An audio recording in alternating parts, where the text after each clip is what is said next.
po ba kayo magpakulong? Oo, papakulong ako. Papakulong ka. Tatawag po tayo ng pulis po ngayon. Bukas kaya. Ako, siguro, umiral siguro yung pagdimonyo ng aking kamay, gumalaw. Mat nga si Bautista dahil hindi siya nasugatan ng atakihin ni Valentino. Kita nyo si CCTV, talagang tinagayo. No?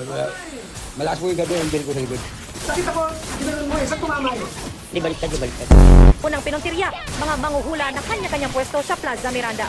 Bukod kasi sa hindi raw nasusunod ang physical distancing, doon na rin daw sila natutulog sa Plaza Miranda.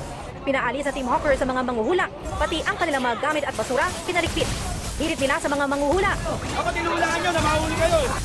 Hindi nyo po na itatanong, kami po, hindi lang po kami entertainer talaga. Totoo yan? Doon sa Cebu po, isa po akong abogado doon. Ikaw abogado ka? O abogado po Maraming lawyer dito. ako. O abogado ako. Abogado ka? Lahat ng mga kliyente ko po, pinapangakuan ko po. Paano? Na kapag sila talo, tapos ako yung abogado, magpapakulong ako.